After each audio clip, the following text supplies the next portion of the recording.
毛泽东是两个厉害的，一个党成立了党支部，一个连呢成立了政事委员会。政事委员会，经常开政事委员会开会，对党官有哪些意见呢，他都要提的，互相监督。他这个就很和气，是吧？这个好像也是发展到后面的文化大革命的一个作风，是不是？毛泽东是按照真实见之。哦，那他很有经验了，这方面，怪不得。我们搞水库都是以民兵联、营、团这样的出面的，就是笨准什么。那老百姓也是懒懒散散的，也难搞的。有的偷懒的不愿吃苦，有的随机的他是上工的，有的调皮的偷懒，他都打主意。那要是他要成立民兵组织，因为是民兵都是年轻的，都是35岁以下的，这都有身强力壮，他也好指挥。那普通老百姓也要去参与吗？也调皮的也可以，也会一起去啊。调皮挑不起来的。你如果不劳动，那搞不好你就压到了。那个时候还没有斗争吧？没有批斗吧？都有批斗啊。他那个时候一样的生产力都是那样的，先学习毛主席语录，针对性的问题是出在哪个方面，就把毛主席语录是在哪个方面讲的，就引进来。你要开党委工作会，就用毛主席党的党委工作方法这篇文章，讲了很多经典，惩前毖后、治病救人处理人民内部矛盾他是把毛主席那个思想贯彻到每个人，先把毛主席话讲在先，然后再来开会。毛主席语录解决一切问题，是不是？厉害了，基本上是这样。那大家还是有办法的，这个有一个共同的方针。毛主席统治比较严密，群众的民主作风好，这个当官的也不敢乱搞，他也要跟群众一样劳动，同吃同住同劳动，三同。那时候真的是三同，我们是很有体会的。在老百姓那吃饭，吃完饭就交1毛5分钱，4两粮票。那老百姓有的讲理，春节期间他都不肯要，我们都把那个钱准备好，就放在碗底下，吃完饭就走路。这个当时的干部就这么自觉，没有那是说是多捞一点多搞一点，没有自觉的。太好了。两位难点困难的地方都有党员上前线。好比筑水库，它有活龙那个水很大呀，那就打磨脏用石头往里面丢要把那水堵住了。那时候水一少，那就用方头真心重他就往里面搞。这样的都是有，他首先就是开会就突击队党员挂帅，这个都要带头的。你这人带头，其他人不带头，其他人不干。小孩玩游戏是这样，捉迷藏是这样。你文化没有，但是你脑子灵活，你可以随机应变。你躲的地方人家是发现不了，别人躲的地方他是发现了，这是智慧。从真实层面是战略战术。这个也是有相类似的地方哈，但是大之简了。有的小孩别人想不出来办法，他想得出来，这就是智慧，是吧？他打仗他不要好的文化，这不怕死，是吧？跟敌人捉迷藏，到赢的就是你是立功了，到输了你就是牺牲了，是这么简单。智慧呢是左中右结合起来的，任何县市、任何单位都有左中右，人都分成几等的，有聪明的和不聪明的，有中厚的，有老实的，有调皮捣蛋的，有自私自利的，正常的。但是一个单位要把它驾驭掉，你这个单位就可以是成功。驾驭不了，你就出问题，一个道理。是哈，其实调皮的也有调皮的作用，是吧？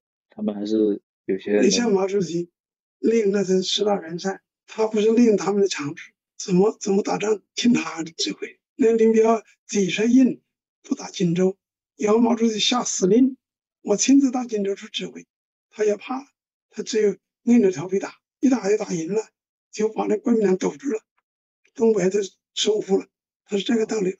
这样子是吧？是，因为锦州那个地方是个咽喉，通往中华的这个通道，所以你不把那个地方堵住，不把它打赢，他等到人到了，你就搞不了了。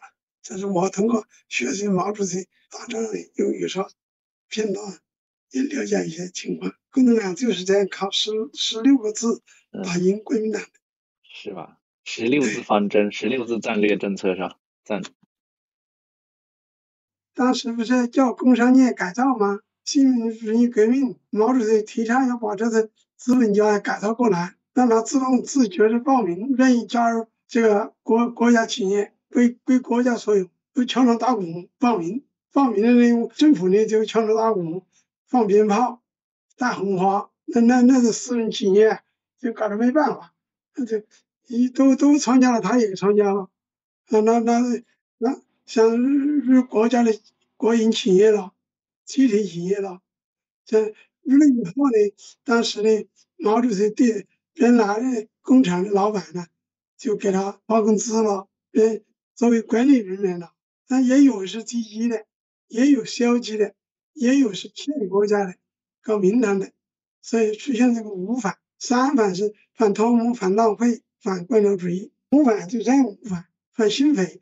他们那些资本家呢，通过各种手段想得到国家资源，想这个表现自己。他兴匪呢，送的那是解放军的老干部，那是土改的干部，这叫兴匪。这个偷税漏税呢，国家肯定是有规定的，你有多少收入要收多少税。但是他有的呢，为了谎报或者以多报少，这样他就可以偷税，税就漏掉了，没有缴他的税。3反呢是盗采国家的资产，有的呢要成功了以后就成为国家的了，但是他是个老板，他一时不适应了，好东西他就偷回去了，或者是你转移了，这是偷资产了。还有偷工减料，拿给共产党以后，他又偷工减料了，有的本来是不合格的，或是以次充好也有了，就发现这个问题，国家就开了3反5反。那搞经济，他当时是指那些工商业资本家、个体户，那是这边呢是共产党要搞社会主义，要搞新民主主义革命，当时还不是社会主义，做他们的工作了，随即的就大红花了，说是开明资本家了。这样地主也是这样的，是他形式上是成功的，但是就像我们现在这样，把我们家的财产拿走了，你心里表面是支持，暗地里还是不服气的，还是有想法的，是吧？再一个呢，国民党总在反攻大陆，他不知道国民党来不来，国民党来，他还是有希望自己干的，他是这样的事。那是也有积极的，也有消极的，有的划得来，他没有亏本，他赚的钱，他就高兴了；有的亏本了，他连本带利还本都搞不回来，他肯定有想法。再个一半是做老板搞惯了的，他听共产党管，他也不愿意了。既联合又分合必一的，他是既有统一的一面，也有分开的一面。要反官僚主义，官僚主义肯定反共产党内部的那是管理人员，脱离群众瞎指挥啊，造成经济损失啊，那肯定是官僚主义了。贪污肯定是也是想发财了。毛主席不是说了，在拿枪的敌人打倒以后，不拿枪的敌人依然存在，有一些还被资产阶级糖衣炮弹所腐蚀。糖衣炮弹就是行贿了。那时候我联管所有一个报告人，他贪污啊，他就开一张收购票，收入的就320块钱，也不多了，判12年了。冤枉也不是冤枉，那是很恶劣的知法犯法，你是国家工作人员，没有粮食入库，他开个收购票到出纳那里去领钱，他是说贪污，也算盗窃，也算滥用公款。那时候处理贪污好严重的。我今天看到那个孙德旺，今天我发给你的，判15年了，他行贿受贿贪污加起来6000多万。他怎么呢？他交代的好，他坚持揭发了很多人，他自己的问题组织上没有掌握，他也承认了，这叫做立功受奖，立功大罪立功，说将功补过，就判他15年。但是拿老百姓来讲，几千万是个什么数字，是吧？起码也是无期徒刑，是吧？但是他又是知法犯法，又是江西省最高人民法院院长，他又是江西省纪委常委，他是知法犯法，但是他也60多岁，判个15年也7、80岁了，是吧？但是他有立功的表现，这个共产党还是应该支持的，是吧？那不然体现不出来人家立功嘛。立功自己的问题要承认，别人的问题也缺乏，这立功啊，缺乏不是几毛钱组织上相信你，他缺乏一个起码是几百万、成千万的，是吧？罚款600万。我现在领悟了一个事，这一个人一辈子碰好人很少，碰到阴阳怪气的人特别多。你跟他搞不熟，怎么样都搞不熟，他的观点跟你的观点不一致，你说你的说话能力比他差，他瞧你不起，说你素质太低，是吧？哪有水平一致的呢？没有的了。你是会说又会写，但是我会干，结果不一样。有的会干又不会说，又表达不出来，那么稳，那这一辈子老老实实干本分的事，不是？这个人呢，要聪明是方方面面的，不能看一方面啊，大致看得出来一个人的本质，一看就看得出来。经过3、5天或者3、5个月，就基本知道这个人可不可信。有的很刁的，一天到晚就想得人家的好处，或者打小主意活命啊，金线钓屠龙，他是想吃小亏占大便宜，这种人也不少。还有的小气的不得了，叫做抠门，农村的叫抠门。杭州市林隐志一副对联，他说：“人生哪能多如意，万事之求半称心。”半称心，对，有一半称心就可以了。你想，人生哪能多如意？哪有那么如意的？万事之求半称心。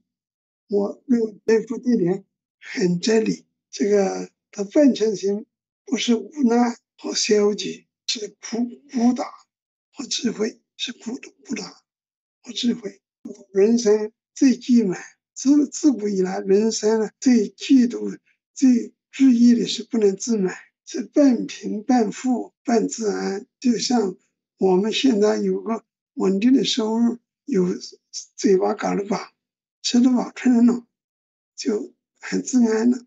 我知道什么半命半天半机呢？半命人生命的命，半天半机呢？这是这个富贵在命了，什么半机呢？半财半色半行善。半财是收入了，我该得的了。半色呢也施舍别人了。